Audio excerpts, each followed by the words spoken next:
I will be playing a game with my rate and climb account, and I will teach you one of the best chess strategies that you should use.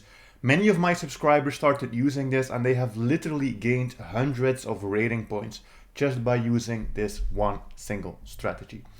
So this strategy is called CCTO, Checks, Captures, Threats, Optimization. I talk about this all the time, but the reason is that this is literally one of the best strategies. And if you follow this, you will see immense progress in your games. So what we need to do is first we need to play through the opening stage of the game. And honestly, it doesn't matter too much which opening you play.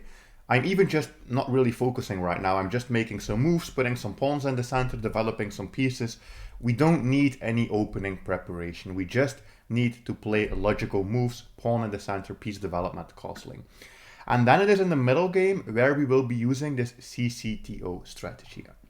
I will develop this knight. I think I will castle, maybe play this. We have a very symmetrical position here. I think it might be a little bit... yeah, okay, he plays bishop d6. I was going to say if he plays this, it's going to be a copycat-like opening.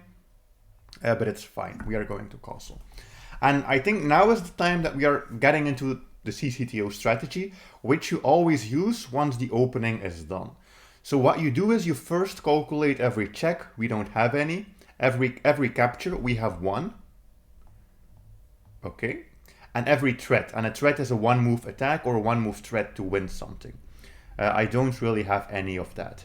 If you don't have any of those, you have to go for the O, optimization.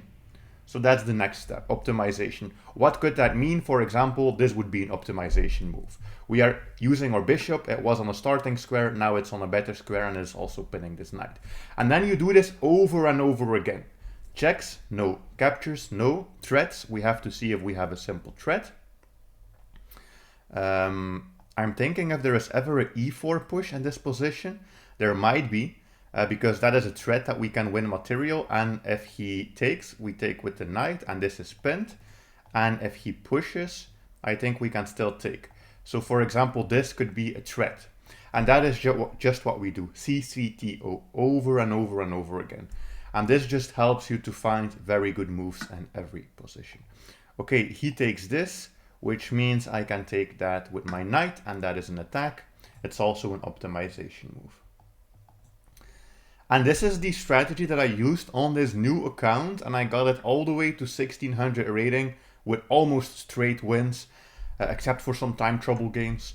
And yeah, that's it, just very, very easy.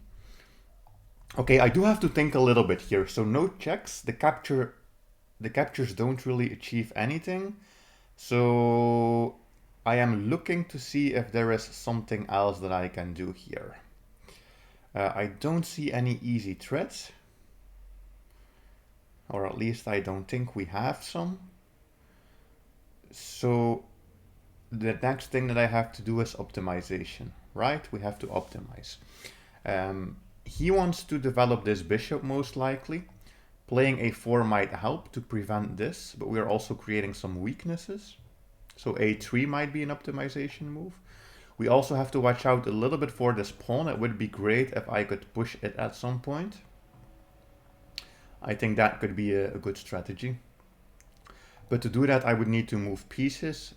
So we have to be a little bit careful. I think I am just going to slowly optimize. This is just an optimization move, activating the rook here. So you can see it's not always super easy, especially the optimization step can be the most difficult one. Because you do need to try to find a good move, and this is where sometimes you can go wrong. But I think we are still perfectly fine. And he went for a bunch of exchanges, but yeah, at the end of the line here, I think everything is still fine. And I have to continue with CCTO, no checks, no captures. So I could optimize like this. I could optimize, I think, like this as well, activating the knight. I think I will go for rook here. That's just a simple optimization move. Let's see what they play. We always have to watch out a little bit in this opening for the d pawn. The d pawn is always weak. You don't want to lose this one. I'm not super used to this exact position, but I think we are still doing fine. Okay, queen here. I have to think a little bit. This is an interesting move, but I think he might also be getting himself into some trouble, but I do have to calculate a little bit.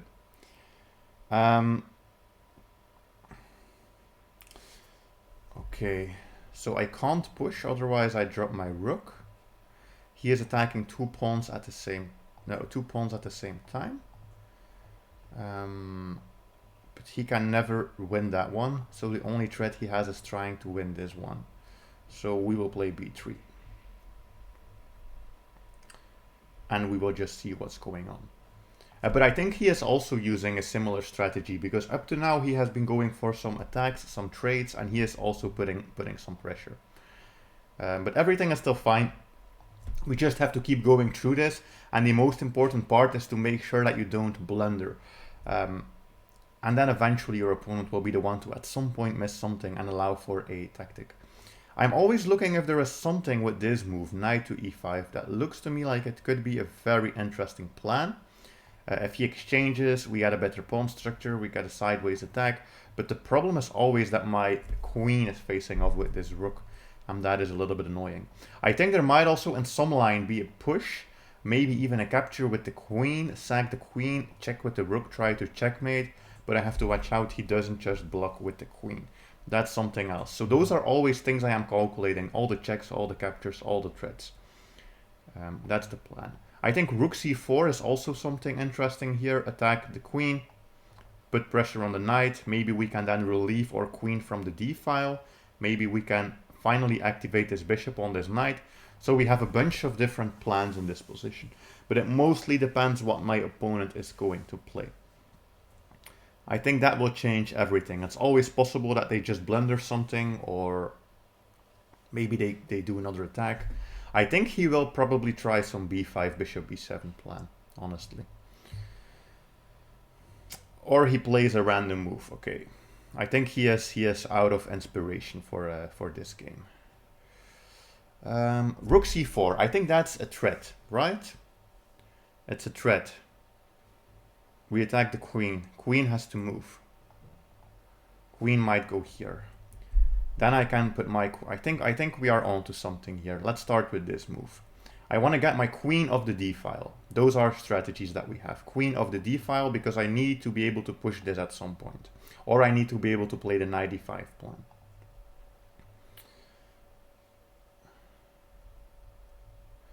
I just need to make sure always that we don't drop this pawn. That's the most important part.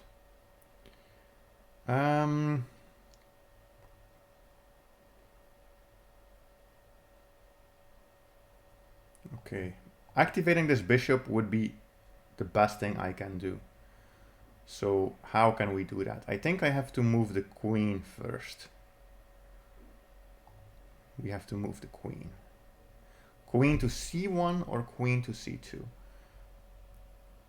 I think c1 is going to be potentially better, because we don't want to run into his knight attack. Okay, so we are still doing fine, but you have to see we have to be careful always on every move and calculate the CCT. The biggest plan, I think, is to at some point play the knight here. I think if we can accomplish the knight in there, that would be great. I think it might be time to play this. We can just play it. If he plays f6, we have to go back, but I think it's still fine. I do need to activate this bishop, because if I don't activate this bishop, I will always be in trouble. Okay, so we have double pressure here. That's fine. It's not really doing anything, honestly. We have a bunch of things going on. The knight might go here. He opened up his rook with our bishop, so this is really time for calculation. There might be a tactic somewhere here. I think in general, probably we have to watch out. He can play the knight here.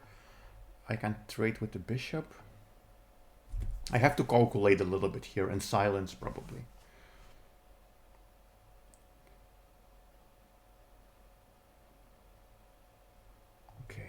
I will go for this move. I have to speed up a little bit, always talking so much, and then the clock starts ticking down. But I think everything is still fine. We are playing this. We have pressure on that square, so he can't play the knight move. My plan is to see if we can move the rook, maybe open this up, or play the knight to c6.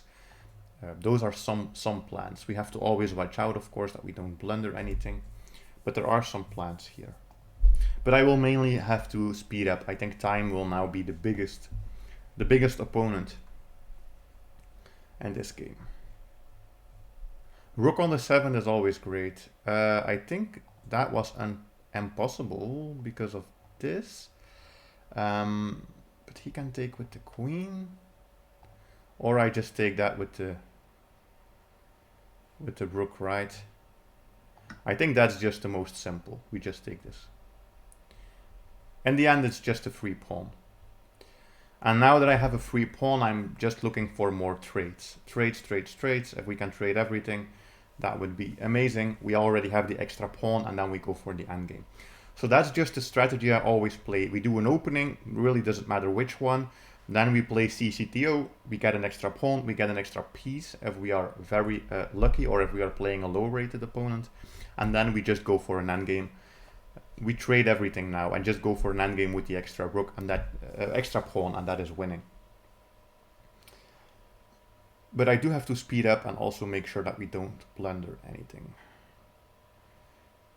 Because my pieces are a little bit strangely placed, and that might lead to issues in the future.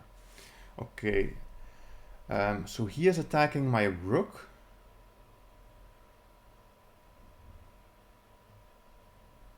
I think we have a sacrifice here. It almost has to be the case. It has to be the case. Because he has to open up his king. We have a check with the rook. The knight is very close by, and the queen can infiltrate, and we have this. So the way that I am able to find these types of tactics is just CCT. Checks, captures, threats. It's always the same. The question is just, what are we going to play here?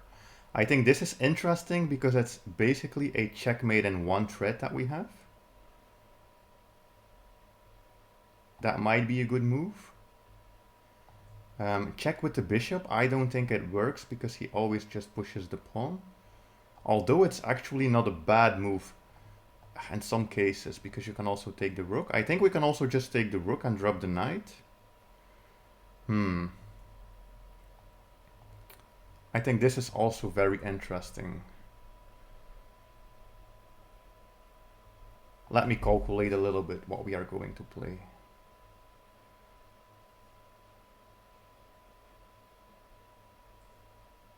I think I'll just grab this rook. Probably there is something else as well, but this is a very complicated position to calculate completely if you only have 2 minutes on the clock. And now he blundered the game because that's a check.